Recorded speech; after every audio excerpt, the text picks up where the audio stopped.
Hi, I'm Christie Rushenberg with Leaf Along, and this is Faith and Fiction Friday.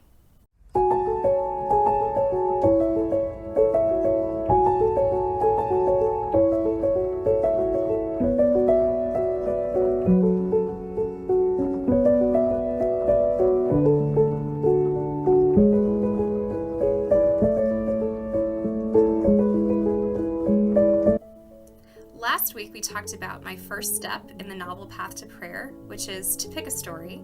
And to pick a story, you have to be able to recognize story. And to recognize story, you're looking for those points of conflict. Because as I explained, without conflict, there is no story. This week I want to unpack my second step, which then of course is to read that story. Now, I know from experience that depending on your thoughts, feelings, and emotions regarding English class, depends on how you're feeling about this step. So for some people, like me, who enjoyed their English classes, you probably have no issue with this step at all. And in fact, it's a fairly exciting step. But for those of you that have more negative associations with your English class, this video is especially for you.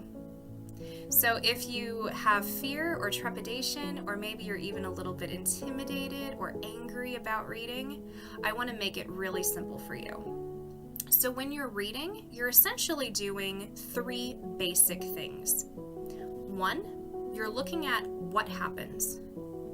Two, you're looking at who it happens to. And three, you're looking at the overall messages that are being communicated to you based on what happens and who it happens to. By doing these three things, you are reading the story for plot, for character, and for theme. Now, any of us who have gone to an upper level English class, especially in high school, know that there are many more literary devices attached to reading beyond plot, character, and theme. But if you have those three things down, the rest can either come over time or non-essential to your own certain circumstances. If you are able to dig into those extra literary devices, good for you. Go for it. I know I do. But if you're not quite there yet, just stick with those three basic things: plot, character, and theme. So when you're looking at the plot, of course, you're looking at the conflict and the resolution of that conflict. But beyond that, you're also looking at the sequence of events and the series of events that happen in that story. What comes first? What comes next? What happens at the end? That's plot at its very basic core. The second part in looking at character is looking at who the story happens to. Is there one character or several? Is this character a good person? Is this a protagonist? Or are they causing trouble? Are they more of a villain or an antagonist? Or sometimes, and actually most times, there's some kind of mix of both. As readers and audience members, we enjoy lovable rogues as well as redeemable villains.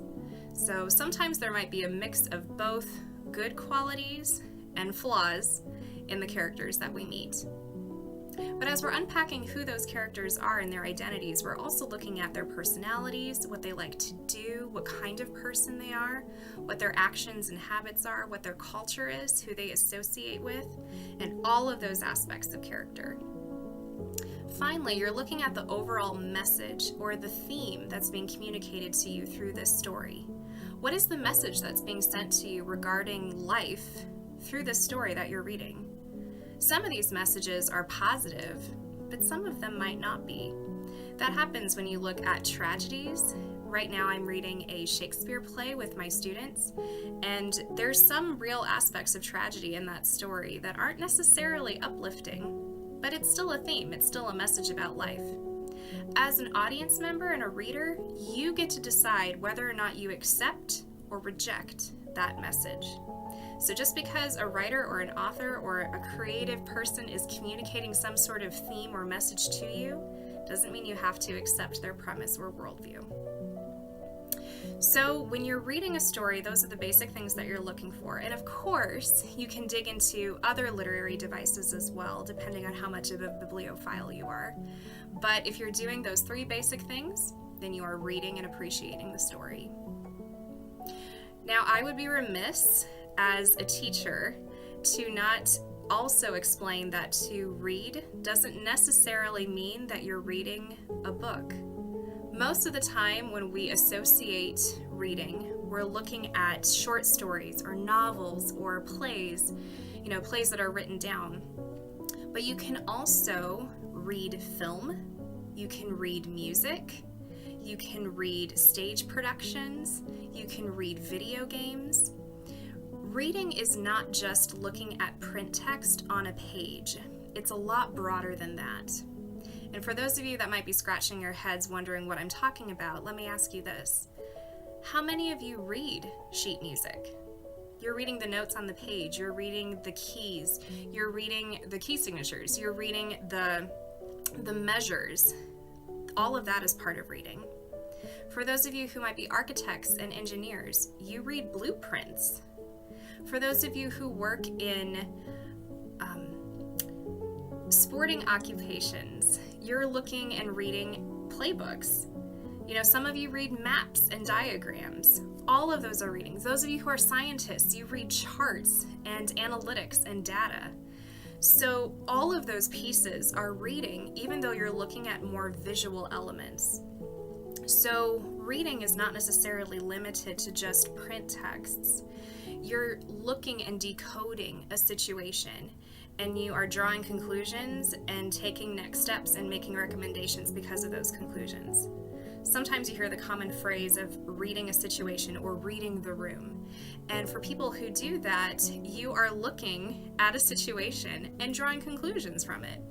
So reading isn't necessarily limited to just the books that we read or the print text that we engage with. When you're reading a film, you're looking at cinematic conventions. When you're reading music, you're looking at music theory. When you're reading art, you're taking in all of what you know about art history and also visual analysis. So there's lots of different methods of reading. And depending on the type of story that you're engaging with, depends on which of those methods to use. But again, as long as you can identify what's happening, who it's happening to, and the messages regarding what's happening and who it's happening to, then you're reading the story. Thank you so much for joining me this week. Next week, we'll unpack the next step in my novel Path to Prayer. Stay tuned.